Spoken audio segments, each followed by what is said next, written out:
Hello बच्चों, जय हिंद। कल टेक्निकल इशू के कारण वीडियो आपका चैप्टर प्रश्नावली हमने नहीं बना पाई थी, और चलिए आज स्टार्ट करेंगे। और जो जो बच्चों वो वीडियो नहीं देखे वो पहली वीडियो वो देख ले, थोड़ी सी वो नंबर के बारे में है, वो नंबर थोड़ा समझ लीजिएगा तो आगे चैप्टर में आपको प्रॉब्लम नहीं होगी।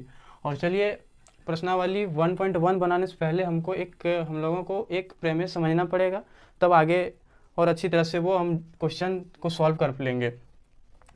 क्या है यूक्लिड विभाजन एल्गोरिथम? एक परिमेय है। तो सबसे पहले हम लोग समझते हैं कि यूक्लिड विभाजन एल्गोरिथम होता क्या है। सबसे पहले एल्गोरिथम क्या होता है ये समझते हैं, ठीक है। एल्गोरिथम क्या? एल्गोरिथम एक विधि है, एक प्रक्रिया समझिए या श्रृंखला समझिए, जिसकी सहायता से हम किसी क्वेश्चन को या किसी समस्या को हल कर सकते हैं, उसी को एल्गोरिथम कहते हैं, ठीक है। और जैसे कोई दो संख्या हमें दी गई हो, जैसे 2 और 7 है, ठीक है। इसका हमें बोल दिया जाए कि डिवाइड यानी भागा करना भी एक विधि है ना, उसमें माइनस होता है। जैसे 2 और 7 का डिवाइड करेंगे तो 2 3 या 6 होगा, 3 6, तो यहाँ माइनस करते हैं 1 आ जाता है। तो एक विधि हुआ ना कि माइनस किए, इसको इंटू किए, तो डिवाइड में भी एक विधि आती है, ठीक है। तो एल्गोरिथम मतलब ये होती है, एक श्रृंखला होती है या विधि होती है या प्रक्रिया, जो आप समझ सकते हैं। और एल्गोरिथम समझ गए। अब विभाजन क्या है? विभाजन तो आप लोग जानते हैं कि डिवाइड होता है, यानी भागा। डिवाइड मतलब भागा, भागा तो आप लोग बचपन से ही समझते आ ही रहे हैं, इसको क्या समझाएं। चलिए, यूक्लिड तो वो जो सर दिए थे उन्हीं का नाम है, एक मैथमेटिकल्स का नाम है वो, यूक्लिड विभाजन एल्गोरिथम, ठीक है। और चलिए एक एग्जांपल से इसको समझते हैं, इसमें क्या क्या हुआ था। तो चलिए यही एग्जांपल ले लेते हैं। क्या 2 और 7 है, दो धनात्मक पूर्णांक लिए। यूक्लिड विभाजन एल्गोरिथम में बोला गया है कि दो धनात्मक पूर्णांक का HCF इससे डिवाइड के तरह से HCF निकाल सकते हैं दो धनात्मक पूर्णांक से, इसकी सहायता से, ठीक है। तो चलिए देखते हैं इसकी सहायता से क्या होगी। तो डिवाइड देते हैं, 2 और 7 है, तो 3 6 1 आ गया, और 2 ये 1 2, तो पूरी तरह से ये कट गई। तो इसका जो HCF हुआ 2 और 7 का जो HCF हुआ 1 हुआ, HCF 1 हुआ, ठीक है। और इससे पहले एक इसमें प्रॉपर्टी यूज होती है, वो थोड़ा सा समझ लेते हैं, या इसकी एक फार्मूला के रूप में जो श्रृंखला है वो श्रृंखला भी समझ लेते हैं। जैसे यही एग्जांपल डिवाइड से ही सीखते हैं। 3 6 1, तो ये क्या हो गया? भाजक हो गया, ये भाज्य हो गया, ये भागफल हो गया, और ये शेषफल हो गया, ठीक है। अब हमें ऐसी चीज़ बता रहे हैं कि हमें 7 ये पता ना रहे क्वेश्चन में, और हमें भाजक भागफल और शेषफल पता होगी, तो भाज्य हम तो निकाल सकते हैं ना। तो किस विधि से निकाल सकते हैं? तो जैसे हमसे कोई पूछ दे कि भाज्य बराबर क्या होता है, भाज्य बराबर होता है भाजक इंटू यानी गुना भागफल प्लस शेषफल, ठीक है। जैसे इसका भाजक है 2 इंटू भागफल कितना 3 प्लस 1, देखिए 7 आ गया, और भाज्य बराबर 7, ठीक है। तो वही एल्गोरिथम में यही वाला एक फार्मूला के रूप में लिख दिया गया है सिर्फ।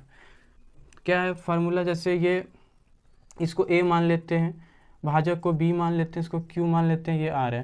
तो A इक्वल टू क्या है? देखिए यहाँ भाजक क्या, भाजक B, और भागफल क्या माने हैं Q, और शेषफल हमारा क्या है? इसको R, रिमाइंडर R से सूचित किया जाता है। यही फार्मूला यही एक फार्मूला मान लीजिए श्रृंखला, इसी की सहायता से दो धनात्मक पूर्णांकों का HCF निकाल लेंगे। HCF कब निकलता है? जब शेषफल 0 हो जाता है।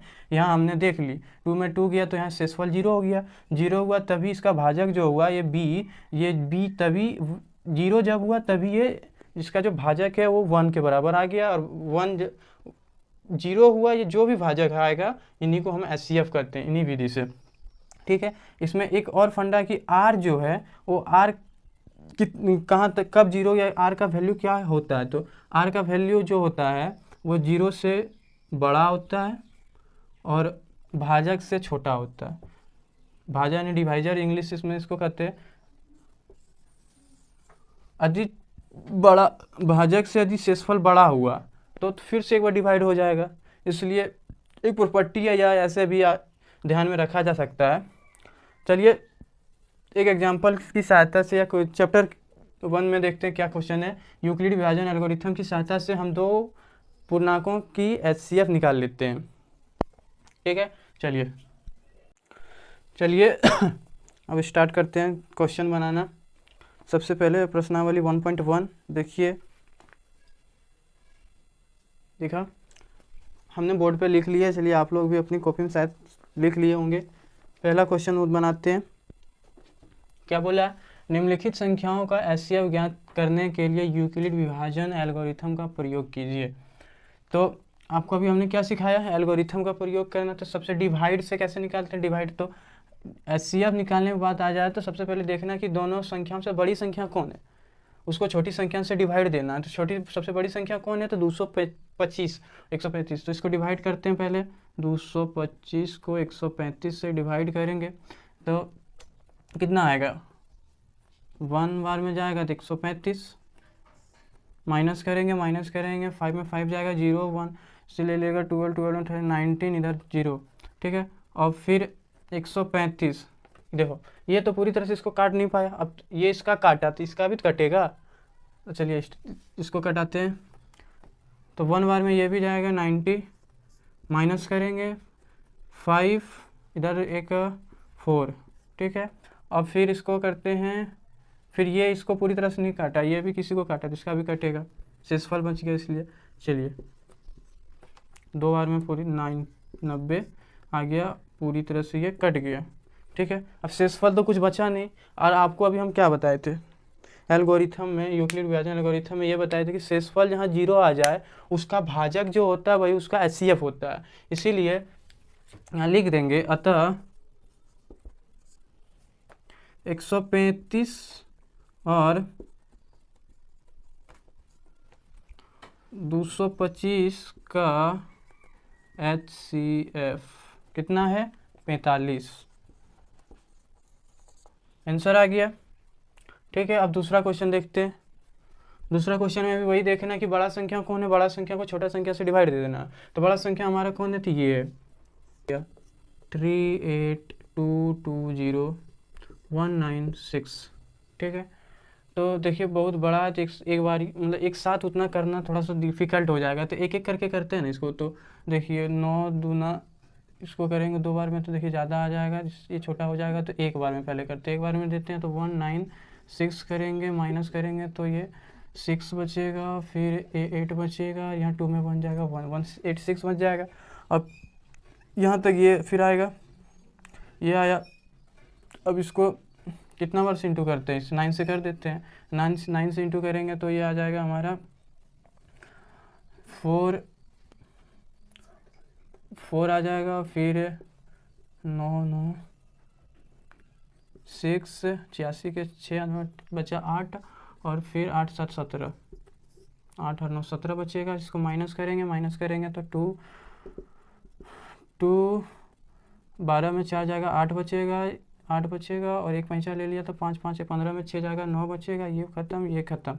फिर यहाँ 0 है, 0 यहाँ उतर जाएगा। अब 5 बार में ये पूरी तरह से देखिए खत्म हो गया, मतलब शेषफल कुछ नहीं बचा। शेषफल जब कुछ नहीं पूरी तरह से डिवाइड हो गए, शेषफल नहीं बचा, तो इसका भाजक जो था वही इसका HCF हो जाएगा।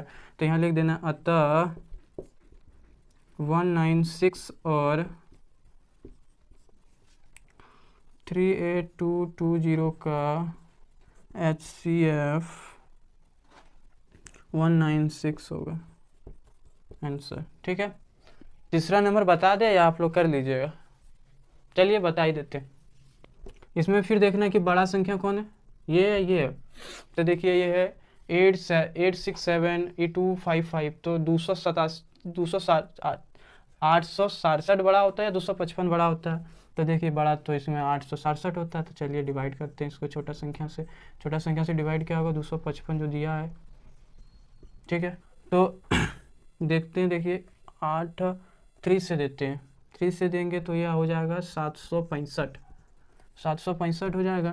765 माइनस करते हैं, अब माइनस करेंगे, 7 में 5 जाएगा, 2 बचेगा, 6 में 6 जाएगा, 0 बचेगा, 8 में 1 जाएगा, 8 में 7 जाएगा तो 1 बचेगा। ठीक है, अब फिर इसको 255, अब ये इसका काटा तो फिर इसका भी कटेगा, तब 255 से इसको फिर 2 बार में देते हैं तो 204 बचेगा, और 255 में 204 जाएगा तो 51 बचेगा, और 51 को 102 से डिवाइड करेंगे तो ये 2 बार में, और 102 पूरी तरह से आ गया। शेषफल इसमें अब कुछ नहीं बचा, शेषफल नहीं बचा, तो शेषफल जब नहीं बचता है तो तभी तो उसका जो भाजक होता है वो एचसीएफ हो जाता है।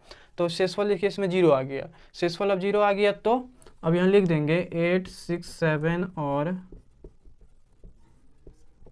255 का HCF 51 होगा। ठीक है, लिख लीजिए या कॉज करके लिख लीजिए, स्क्रीनशॉट मार लीजिए। चलिए अब अगला क्वेश्चन दूसरा देखते हैं। चलिए अब दूसरा नंबर इस चैप्टर का क्वेश्चन बनाते हैं। देखिए क्या है, थोड़ा इसमें लैंग्वेज वाला क्वेश्चन है, हमने बोर्ड पे तो लिख दिया, चलिए आप लोग शायद कॉपी में भी लिख लिए होंगे। क्या है, पढ़ते हैं। दर्शाइए कि कोई भी धनात्मक विषम पूर्णांक 6q + 1 या 6q + 3 या 6q + 5 के रूप का होता है जहाँ q एक पूर्णांक संख्या है। ठीक है, तो घबराने वाली बात नहीं है और आराम से इस क्वेश्चन को समझ लेंगे। ये क्वेश्चन बोर्ड में कई बार आ चुका है। चलिए स्टार्ट करते हैं। क्वेश्चन को पहले सॉल्यूशन लिख लेना है। पहले मान लेते हैं कि माना ए कोई विषम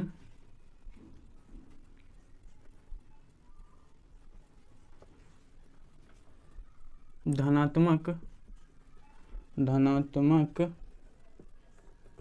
पूर्णांक है,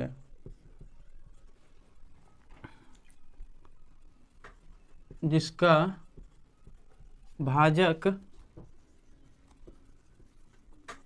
भाजक b है तथा अतः हम लिख सकते हैं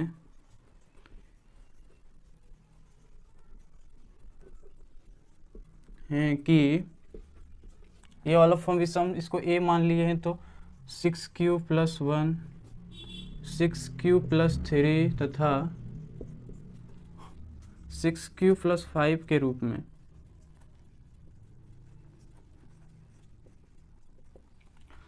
जहाँ b = 6 है, इसीलिए संभावित शेषफल कितनी होगी, तो भाजक हमारा 6 हो गया, तो भाजक जो होती है, शेषफल हमारा जो होता है भाजक से छोटा होता है, तो छोटा होता है तो कहाँ तक हो सकती है, भाजक हमारा 0 से लेकर के 5 तक होगा, बल्कि 6 नहीं होगा, क्योंकि 6 भाजक है तो भाजक से छोटा शेषफल होता है, इसलिए क्या होगा 0 1 2 3 4 5 तक ही होगी। ठीक है, चलिए अब परिमेय लगाते हैं। कौन परिमेय, अभी हम लोग पढ़े थे यूक्लिड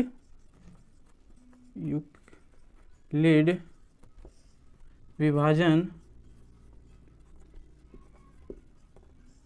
एल्गोरिथम से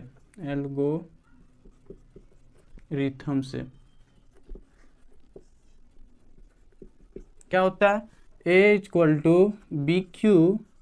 BQ + R। ठीक है, अब इसको इस पे ये वैल्यू पुट करके चेक करना है कि कब कब, तो जब केस बना के भी इसको सॉल्व कर सकते हैं या तो साथ साथ लेके चल सकते हैं। तो जब R = 0 तो क्या होगी, तो A की जगह A है और 6 B = कितना माने 6 Q + R जब 0 हुआ तब, जब फिर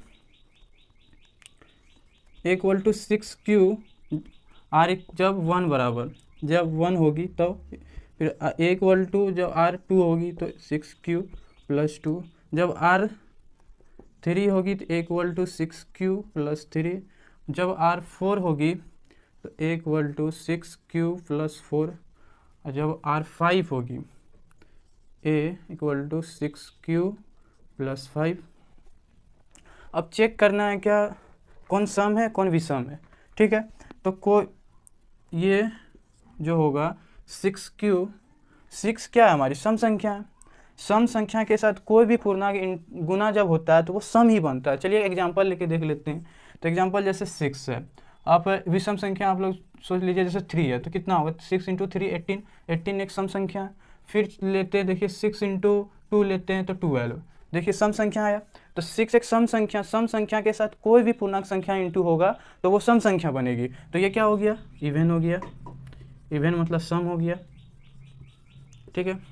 अब 6Q प्लस 1, तो अभी हमने चेक क्या किया था कि सम संख्या के साथ कोई भी नंबर इंटू जब होती है तो वो सम बनती है। और सम बनने के बाद जैसे कोई भी संख्या लिए, जैसे 6 × 3 18 हुआ, प्लस 1 कर देंगे तो ये सम है कि विषम होगा, जब जोड़ने के बाद तो विषम बन जाएगी कोई भी, तो ये विषम हो जाएगा। तो 6Q प्लस 1 इक्वल टू क्या हो जाएगी, विषम, ऑड नंबर, ठीक है। और फिर यहाँ फिर वही चेक करना है, चेक क्या करना है कि 6 के साथ कोई भी मल्टीप्लाई होगा तो सम बनेगी। और सम जब बन जाएगा तो सम क्या होता है, सम बनती है। सम को जब जोड़ा जाता है तो सम बनती है। तो ये भी सम हो जाएगी हमारी 6Q प्लस 2, ये भी सम, इवन नंबर। फिर ये देखिए फिर वही रिपीट होते चला जाएगा, फिर ये सम बनेगी, फिर विषम संख्या ऐड होगी तो ये विषम बन जाएगा, फिर ये विषम, तो ये भी विषम, सॉरी,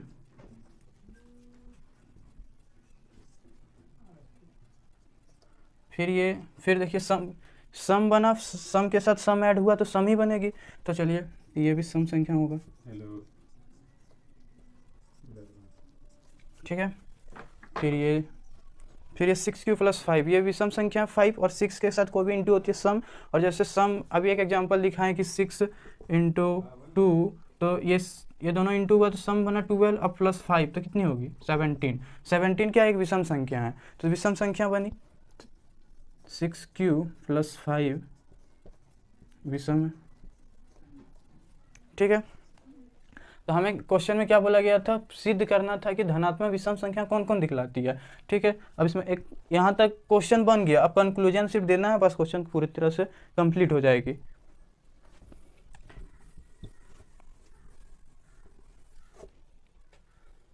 यहाँ लिखना है, अतः आप पेज के लास्ट में लिखिएगा, मेरा जगह नहीं है इसलिए। अतः कौन कौन सी संख्या हमारी विषम बनी, ये विषम बना, ये विषम बना और ये विषम बना, तो इसीलिए अतः 6Q प्लस 1, 6Q प्लस 3 और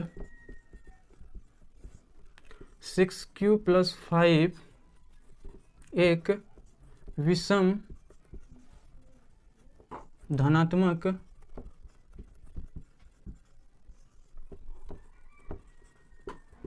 पूर्णांक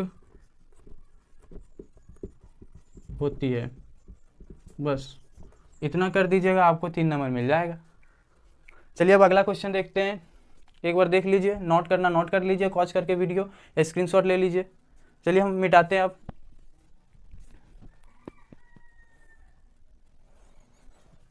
ठीक है, रोकना वीडियो।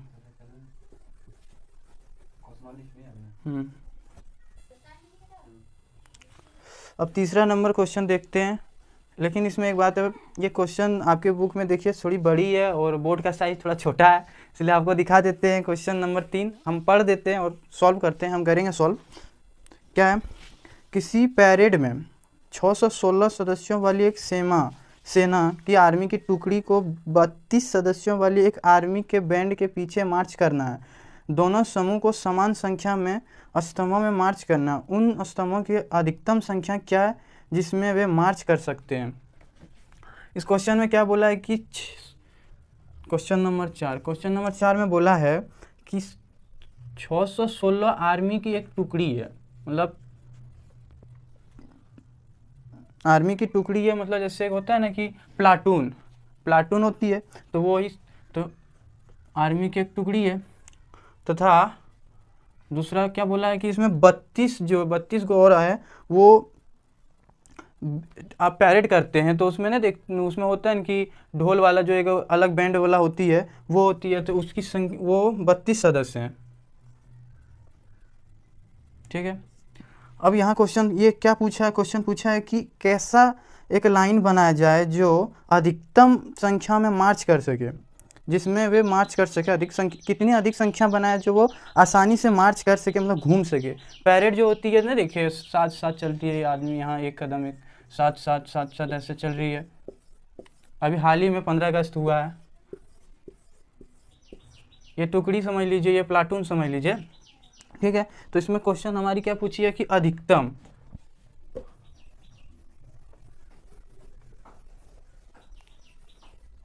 इस क्वेश्चन में लैंग्वेज इतनी बड़ा दिया हुआ कि लग रहा है कि कितना बड़ा क्वेश्चन है, लेकिन इसमें एक पॉइंट पकड़ने वाली बात है, क्या पूछी है, अधिकतम संख्या पूछी है। और आपने एचसीएफ पढ़ी है, तो एचसीएफ में क्या होता है, एचसीएफ में क्या होता है, highest common factor, HIEST, edit करते हैं, HI,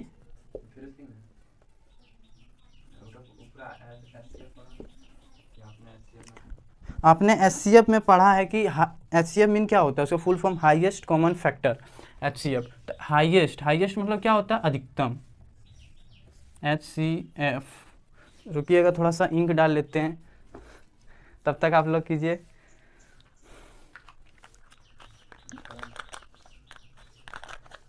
एक मिनट, महत्तम समावर्तक उल्टा कर लगा ना,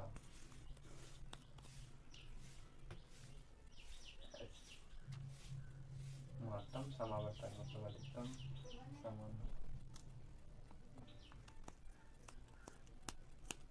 उल्टा कर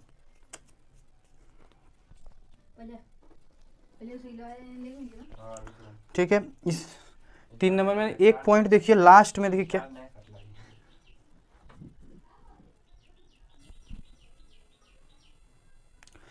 तीन नंबर क्वेश्चन में क्या है, एक देखिए थर्ड लाइन में पॉइंट लाइन दिया हुआ है, क्या अधिकतम संख्या। और अधिकतम संख्या आपने अभी तक एचसीएफ पढ़ी, तो एचसीएफ में आप क्या पढ़े, हाईएस्ट कॉमन फैक्टर, इसका हिंदी क्या होता है, महत्तम समावर्तक। तो महत्तम मतलब अधिक, महत्तम मतलब होता है महान, तो महान मतलब क्या होता है, कुछ बड़ा होता है, तो वही। तो ठीक है, तो यहाँ क्या निकालना है हमें, सिर्फ ये दोनों का एचसीएफ निकाल लेंगे, इसका अधिकतम संख्या निकल जाएगी। तो एचसीएफ निकालते हैं, तो एचसीएफ में क्या होता था कि आपने अभी यूक्लिड डिवीजन एल्गोरिथम में पढ़ा कि दोनों संख्या में देखना सबसे पहले बड़ी संख्या कौन है, तो बड़ी संख्या कौन है, 616। ठीक है, और उसको डिवाइड कर देना है, सिर्फ 616 से डिवाइड कर दीजिए, 616 से डिवाइड स्टार्ट कीजिए। तो चलिए बड़ा इसको साथ साथ करते हैं, जैसे एक बार में देते हैं, तो 1 पे 11, 11 में 2 गया तो 9 बचा, और इससे एक ले लिया इससे एक में ले लिया तो 5 में 2 गया, तो 5 में 3 गया तो 2 बचा। ठीक है, अब 6 आ गया, 6 आ गया। अब फिर यहाँ देख लेते हैं क्या आता है, 3, हाँ 8 बार में यदि लेंगे तो 8 तो जाएगा नहीं 8 शायद जाना चाहिए, इंटू करके देख लेते हैं, 3 इंटू 8 से तो 16, 2 8 24 1 ज़्यादा ही आ जाएगी लग रहा है, 9 शायद, 9 बार में लेंगे तो 2 दूना 8, 9 दूना 18, 9 तिया 27, 27 से 29, 27 से 28 सॉरी। ठीक है, तो 9 बार में लेते हैं, 9 तो आ जाएगा 288, इसको माइनस करेंगे तो कितना आएगा, 8 बचेगी। ठीक है, अब यहाँ अब ये इसका काटा तो इसका भी तो कटेगा, 4 बार में 8 चुका 32, शेषफल 0 हो गया। और शेषफल जब 0 हो जाती है तो आप अभी पढ़े थे क्या कि शेषफल जब 0 हो जाती है तो उसका भाजक ही उसका एचसीएफ हो जाता है, तो यहाँ हो जाएगा, यहाँ लिख देना, अतः अधिकतम टुकड़ी की संख्या, अधिकतम टुकड़ी की संख्या क्या आई हमारी, 8 आया। देखिए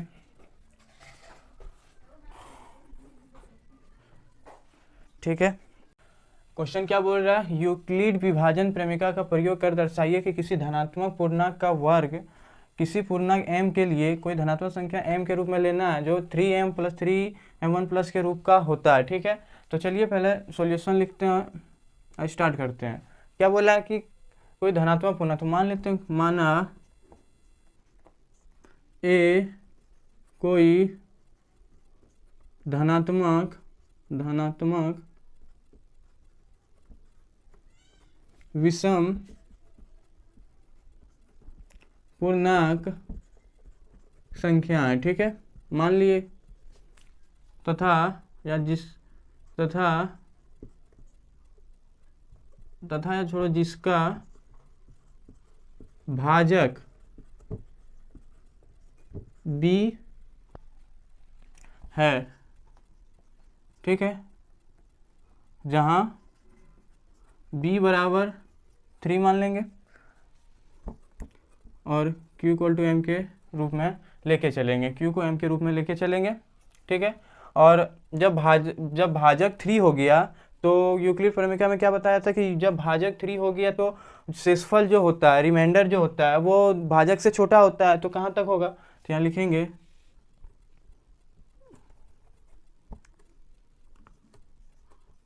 संभावित शेषफल। ठीक है,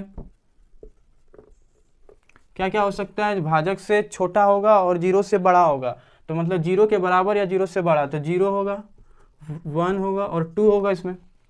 ठीक है, अब चलिए लगाते हैं यूक्लिड विभाजन प्रमेय। तो चलिए लिखते हैं यूक्लिड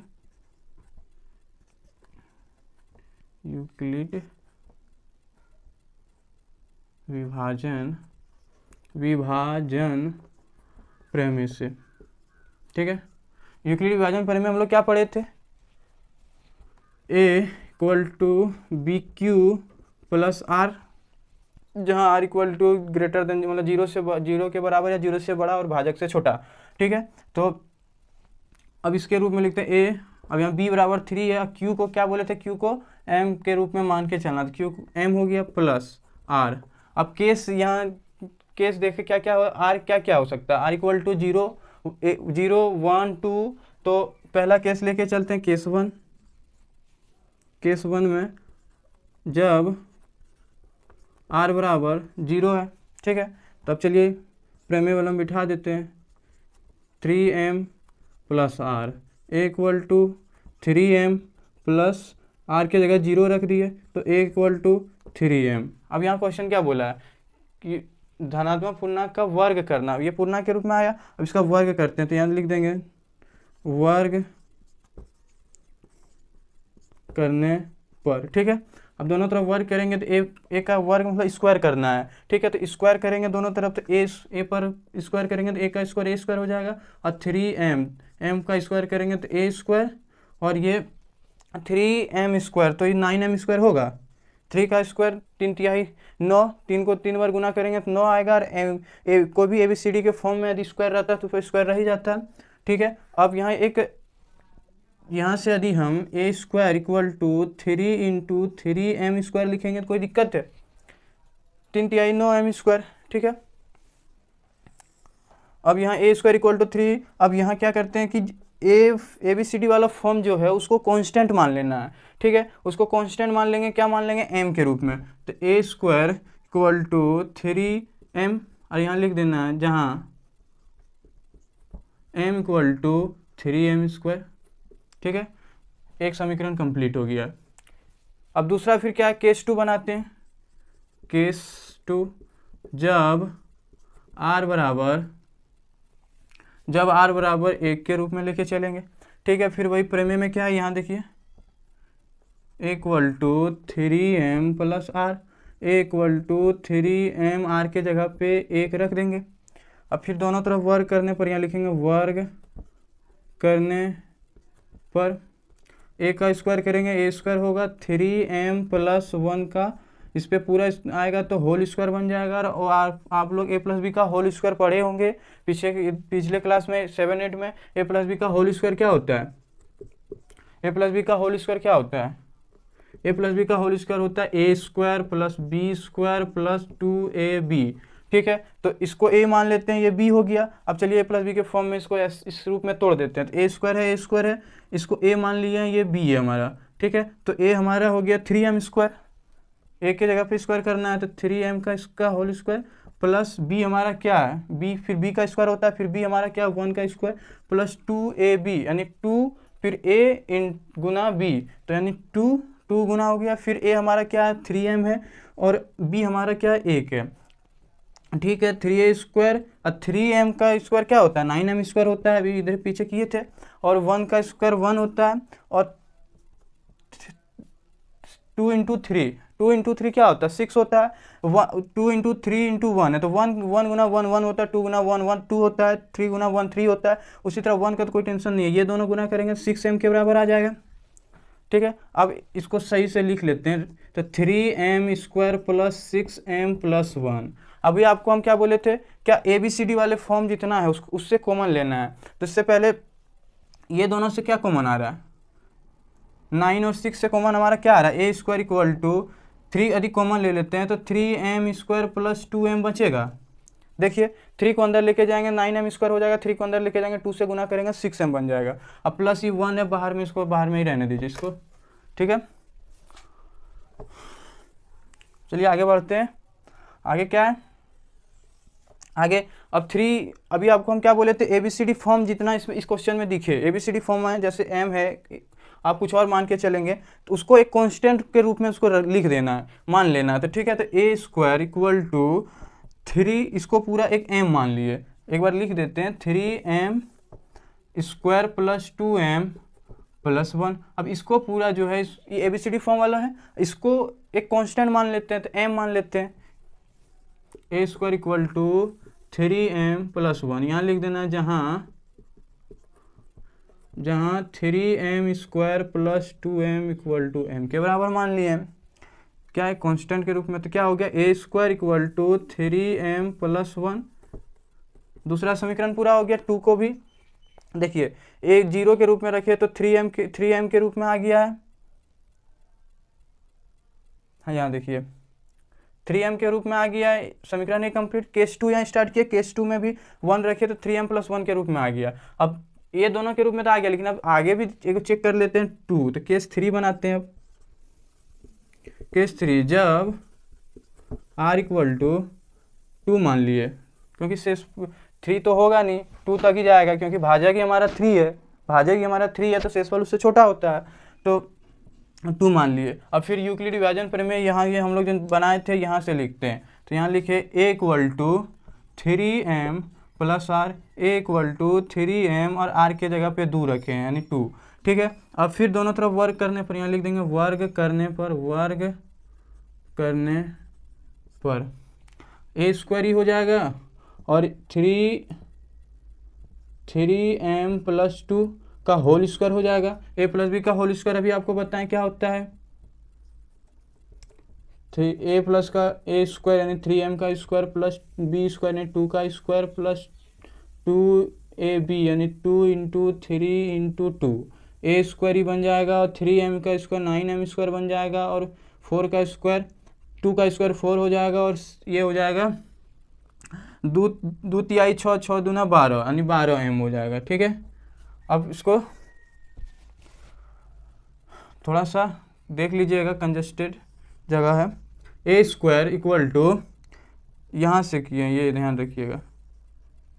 ठीक है, क्या है a स्क्वायर यानी a स्क्वायर 9 नहीं समझिएगा, a है और 9m square plus 12m plus 4, देखिए यही वाला लिखे हैं, a square equal to 9m square plus 4 plus 12m है, सिर्फ इसको घात वाला को पहले लिखे हैं और कुछ नहीं लिखे हैं। ठीक है, a स्क्वायर इक्वल टू, अब यहाँ से इसको पहले 4 को हम तोड़ के लिख देते हैं, 9m square plus 12m plus 3 plus 1, ऐसे लिख सकते हैं 4 को 3 प्लस 1 के रूप में। चलिए अब यहाँ से 3 कॉमन ले लेते हैं, ये तीनों से 3 कॉमन पहले लेते हैं। 3 कॉमन लेंगे तो क्या हो जाएगा, 3 को कॉमन लेंगे तो 3m स्क्वायर प्लस यहाँ से 3 कॉमन लेंगे तो 4m हो जाएगा और प्लस थ्री से 3 कॉमन ले लिए तो 1 के बराबर आ जाएगा, यानी 1 के बराबर +1। अब आपको अभी हम क्या बोले थे कि ABCD फॉर्म वाला जितना उसको एक कांस्टेंट मान लेना है, ठीक है। तो A² = 3, इसको पूरा क्या मान लिए, एक कांस्टेंट मान लिया, यानी ये भी 3m मान लिए, 3m प्लस ये 1 है, 1 आ जाएगा। यहाँ लिख देना जहाँ 3m² + 4m + 1 को m के बराबर माने, तब क्या हो गया, A² = 3m + 1, समीकरण 3। देखिए क्वेश्चन हमको क्या बोला था, 3m + 3m + 1 के रूप में लाना, कोई भी एक पूर्णांक मानना है, पूर्णांक को स्क्वायर करने के बाद ये रूप में आता है या नहीं आता है। तो देखिए आ गया है, एक देखिए यहाँ 3m के रूप में लाए, और 3m + 1 के रूप में के समीकरण 2 में भी आया, समीकरण 3 में भी आया, ठीक है। अब इतना यहाँ तक हमारा क्वेश्चन पूरी तरह से कंप्लीट हो गया है, ठीक है ना। यहाँ एक थोड़ा सा लैंग्वेज लिखना है, तो कुछ नहीं लिखना है, सिर्फ यहाँ देखिए आप ही का क्वेश्चन में यहाँ दिया है, यहाँ से उठाना है, यहाँ तक लेके जाना है, और यहाँ से फिर यहाँ से स्टार्ट करना है, और यहाँ के रूप यहाँ ला के ख़त्म कर देना है। तो चलिए लिख देते हैं, एक बार लिखना, अतः किसी धनात्मक पूर्णांक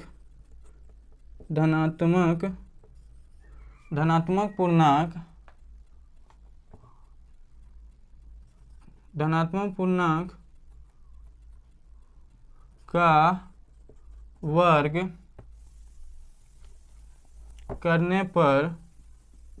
करने पर 3m + 1 के रूप का होता है, ठीक है। हो गया प्रूफ। यही हमको जांच करना था कि कोई भी धनात्मक संख्या का वर्ग करने पर 3m और 3m + 1 के रूप में आता है या नहीं आता है, ठीक है। देखिए पूरी तरह से कंप्लीट हो गया है। वीडियो को रोक करके लिख लीजिए या स्क्रीनशॉट मार लीजिए।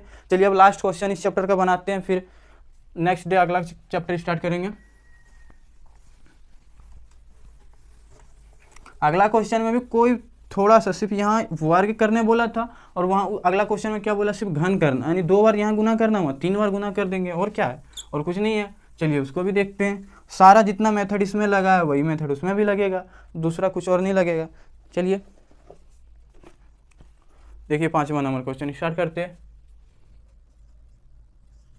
बाकी वीडियो लिखो।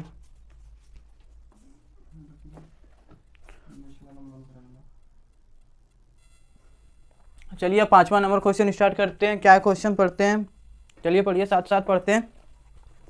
देखिए, यूक्लिड विभाजन प्रेमिका का प्रयोग करके दर्शाइए कि किसी धनात्मक पूर्णांक का घन 3m + 1 तथा 3m + 8 के रूप का होता है, ठीक है। उसमें सिर्फ वर्ग के बारे में बोला था, इसमें घन के बारे में बोला है, और कुछ डिफरेंस इस क्वेश्चन, ये दोनों क्वेश्चन में है नहीं, पर बोर्ड को ये सब क्वेश्चन थोड़ा सा अच्छा लगता है। और ये क्वेश्चन आप देखिएगा कि 1-2 साल 3 साल में एक बार रिपीट कर ही देता है 3 नंबर में। चलिए अच्छी तरह से ये क्वेश्चन को भी समझ लेते हैं और चैप्टर को भी खत्म करते हैं साथ साथ। चलिए यहाँ क्या बोला है, यूक्लिड विभाजन प्रमेय का प्रयोग करके दर्शाइए कि धनात्मक पूर्णांक। तो चलिए अगर धनात्मक पूर्णांक संख्या कुछ मान लेते हैं, तो यहाँ लिखेंगे माना, वही जो लिखते आ रहे हैं, माना वही माना इसमें भी लगाएंगे, और क्या। चलिए माना ए कोई धनात्मक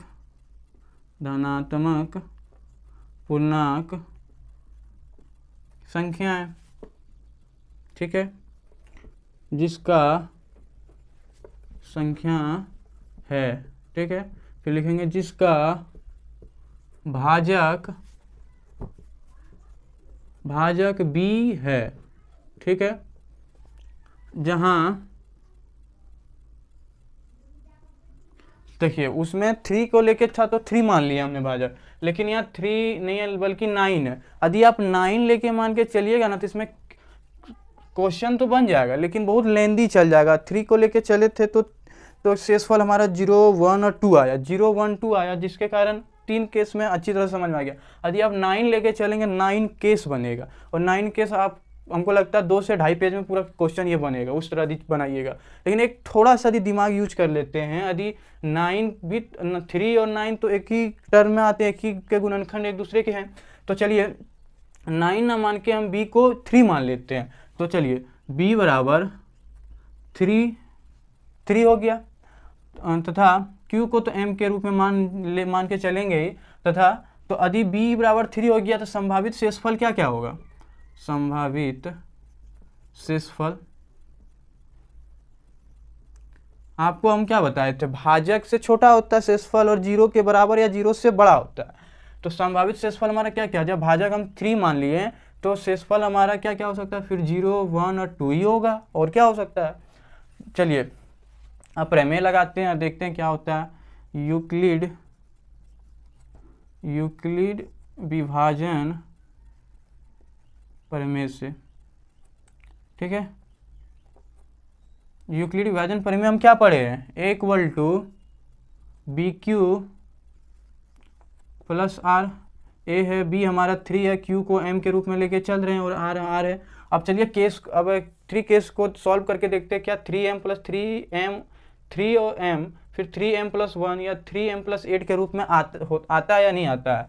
तो चलिए केस 1 बनाते हैं पहले। केस 1 जब r बराबर 0 होगा, ठीक है, r बराबर 0, तो फिर यहाँ यूक्लिड ये प्रेमिस से लगाते हैं। तो a equal to 3m plus 1 sorry r a 3m, r हमारा क्या है 0 है, ठीक है। तो a बराबर 3m। अब क्वेश्चन क्या बोला है, धनात्मक पूर्णांक हमारा आ गया। अब क्या बोला, पूर्णांक का घन, यानी घन करना। घन क्या होता है, घन हमारा यानी एक क्यू, यानी कोई एक संख्या को 3 बार गुना करना है। तो घन वही एक क्यू यानी पावर 3 आ जाएगा। 3 बार इसको गुना कर देते हैं, 3 इंटू 3 इंटू 3, तो हमारा क्या आएगा 3 तिहाई 9 9 तिहाई 27, यानी एक क्यू बराबर 27, और ये भी 1 2 3 यानी 3m हो गया, यानी इस पे पावर 3 आ गया।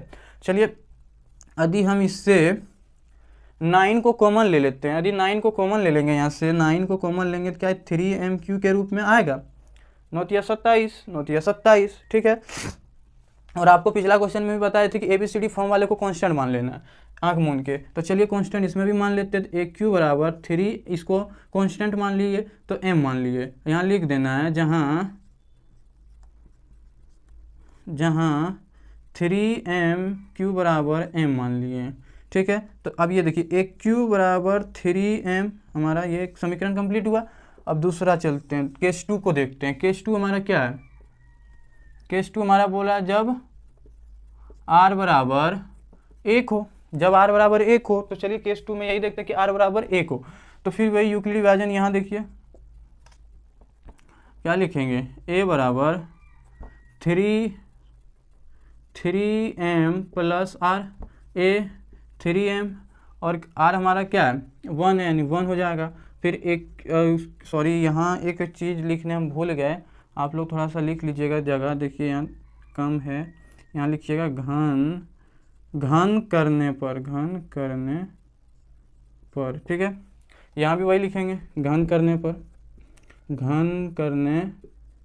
पर, ठीक है। अब घन करेंगे, इसका एक क्यू हो जाएगा, a पे पावर 3 आ जाएगा, और एक 3m प्लस 1 यानी दोनों पे ना आएगा, तो यानी दोनों पे यानी होल क्यू बन जाएगा। और आपने होल a प्लस बी का होल क्यू का फार्मूला पढ़ा होगा शायद, क्या होता है a प्लस बी का होल क्यू क्या होता है, a cube plus b Q plus 3a का square into b plus 3a b को 3 बार गुना करना है। 3 को 3 बार गुना करेंगे कितना आएगा, 9 तिया 27, 9 3 तिहाई 9 9 तिया 27, यानी यहाँ 27m क्यू हो जाएगा, ठीक है 1, और ये हो जाएगा 3m स्क्वायर। 3m स्क्वायर मतलब 3 को 2 बार गुना करेंगे, 3 तिहाई 9, तो और m को भी 2 बार गुना किया, यानी यहाँ हो जाएगा 9 9 तिया 27, यहाँ भी होगा देखिएगा, पहले से 9 है गुना 3 यानी 27m स्क्वायर, ठीक है, प्लस 27m स्क्वायर।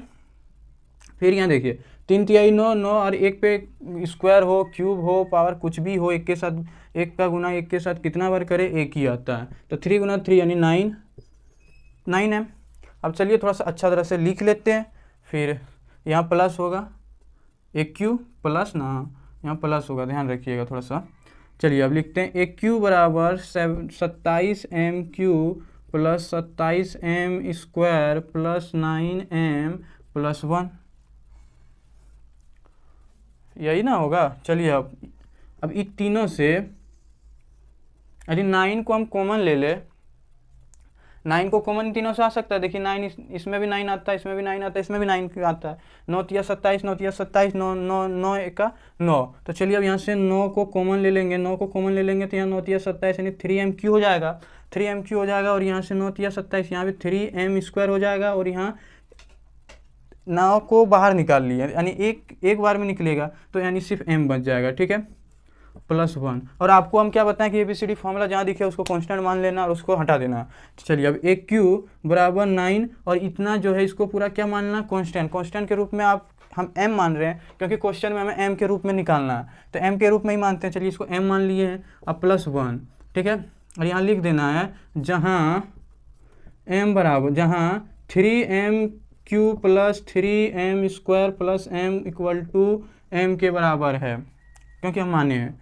AQ बराबर हो जाएगा 9m + 1, समीकरण 2 कंप्लीट। अब देखिए 9m के रूप में एक आ गया, केस 2 में हमारा 9m + 1 के रूप में आ गया। अब एक 9m + 8 के रूप में यदि हम ला दिए यानी प्रूफ हो जाएगा कि ये होता है। चलिए अब देखते हैं कि वो आता है या नहीं आता है। अब ये 2 आ गया तो तीसरा भी आ जाना चाहिए। चलिए साथ साथ करते हैं तो और अच्छा लगेगा। यहाँ लिखेंगे केस 3, ठीक है। केस 3 में क्या है, r बराबर 3, यहाँ लिखना है जब r बराबर 2, ठीक है। फिर यूक्लिड विभाजन प्रमेय में यहाँ देखिए हम एक समीकरण बना चुके हैं, इस समीकरण को यहाँ लेके जाना है। तो ये समीकरण यहाँ भी वही किए हैं, यहाँ भी लाएँ तो यहाँ भी लाएंगे। यदि इसको दीजिएगा तो इसको नहीं दीजिएगा। अब एक घर में 3 भाई है तो क्या 2 को खाना दीजिएगा, 1 को नहीं दीजिएगा? तो देना तो पड़ेगा। तो इसको भी देते हैं और चेक करते हैं कि क्या ये यही घर का नस्ल है या कहीं किसी और का। चलिए अब देखते हैं। a बराबर क्या है, 3m + r, ठीक है। a = 3m, m के जगह r के जगह इस बार हम 2 लेके चलेंगे। फिर क्या बोला कि घन करने पर, क्वेश्चन में देखिए घन करने बोला, नहीं घन यानी क्यूब चढ़ाएंगे। तो यहाँ लिख देंगे घन करने पर, ठीक है, पर। अब a पे घन होगा, a का पावर q आ जाएगा और कुछ नहीं होगा इस पर। 3m + 2, ठीक है, 3m + 2। और आपको थोड़ी देर पहले हम क्या बताएं, a + b का होल क्यू क्या होता है, aq + bq + 3a² + 3ab²। चलिए धीरे से एक बार बोलते हैं, aq + bq + 3a² + 3ab², ठीक है। चलिए उसमें उस फॉर्म में इसको पुट करते हैं फार्मूला में। तो क्या लगा, aq यानी a हम इसको मान के चल रहे हैं, ये b हमारा है, ठीक है। चलिए अब a हमारा क्या था, aq यानी 3m का क्यूब हो जाएगा, bq यानी 2 का क्यूब हो जाएगा, + 3 × 3 का a का स्क्वायर यानी 3m का स्क्वायर, 3m का होल स्क्वायर ये पे आ जाएगा क्योंकि × 2 यानी b × 2।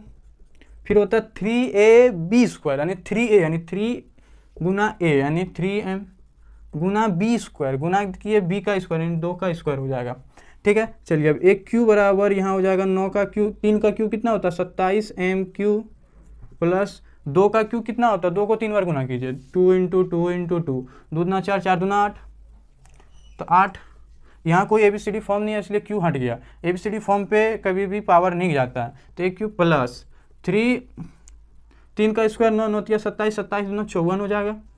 देखिए 3 का स्क्वायर 9, 9 तिया 27, 27 दूना 54 यानी 54 और m², ये m² रहेगा ही, ठीक है। अब चलिए 2 का स्क्वायर क्या होता है 4 हो गया, 2 का स्क्वायर 4, 4 तिया 12, 12 12 तिया 36 यानी 36 m होगा, सिर्फ m है यहाँ, ठीक है। अब चलिए AQ इसको अच्छी तरह से लिख लेते हैं, 27m³ + 54m² + 36m + 8, सिर्फ जगह को चेंज किए हैं, ठीक है। अब चलिए यहाँ से 9 को यदि हम कॉमन लेते हैं, इससे भी 9 कॉमन आ जाएगा, इससे भी 9 कॉमन आ जाएगा। इसमें 9 3 बार, 9 तिया 27, 9 छक 54, 9 चौका 36 यानी 9 को यदि कॉमन लेंगे, AQ बराबर 9 को कॉमन ले लिए यहाँ से, तीनों से, ये तीनों से 9 को कॉमन लिए, 9 को कॉमन लिए तो यहाँ 9 तिया 27 यानी 3m³ बनेगा। अब यदि 9 को अंदर लेंगे 9 तिया 27 बन जाएगा। फिर यहाँ से यदि 9 को इससे कॉमन लेंगे 6m², यदि देखिए 9 को फिर अंदर यदि लेंगे 9 गुना 6 करेंगे 54, देखिए 54 आ गया। फिर 36 से कॉमन निकालेंगे तो यहाँ 4 बार में आएगा, 9 चौक 36 होता है m, ठीक है, प्लस 8। और आपको हम क्या बोले थे कि ABCD फॉर्म जहाँ दिखे उसको कांस्टेंट मानना है और उसको साइड निकालना है। तो जैसे इस क्वेश्चन में तो AQ बराबर 9, इसको एक पूरा कांस्टेंट क्या माने, m मान लिए, अब प्लस 8 यहाँ लिख देना है, जहाँ 3m³ plus 6m² plus 4m बराबर m के रूप में हम माने हैं, ठीक है। अब AQ बराबर 9m प्लस 8 समीकरण 3। देखिए समीकरण 1 9m, हमको यहाँ 9m के रूप में लाना था, ला दिए। समीकरण 2 में क्या है, 9m प्लस 1, 9m प्लस 1 के रूप में लाना था, ला दिए। समीकरण 3 में भी ला दिए 9m प्लस 8 के रूप में, 9m प्लस 8 के रूप में ला दिए। अब यहाँ जगह नहीं है, यहाँ लिख लीजिएगा जो आपको अभी बताया था कुछ देर पहले, अतः किसी धनात्मक संख्या का पूर्णांक करने से, या पहले और अच्छी तरह से लिखना है कि समीकरण 1, समीकरण 2, समीकरण 3 से स्पष्ट होता है कि, यहाँ तक। फिर यहाँ से लिखिएगा धनात्मक पूर्णांक का घन करने पर 3m प्लस 3m प्लस 1 तथा 3m प्लस 8 के रूप का होता है। चलिए लिख देते हैं, क्या लिखना है, पहले लिखना अतः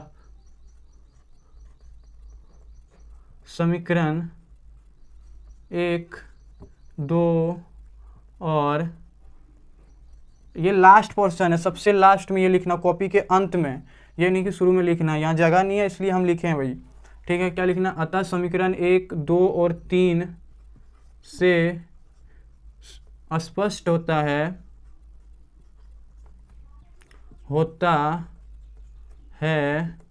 कि कोई भी, यहाँ सब स्टार्ट कर देना है, कोई भी धनात्मक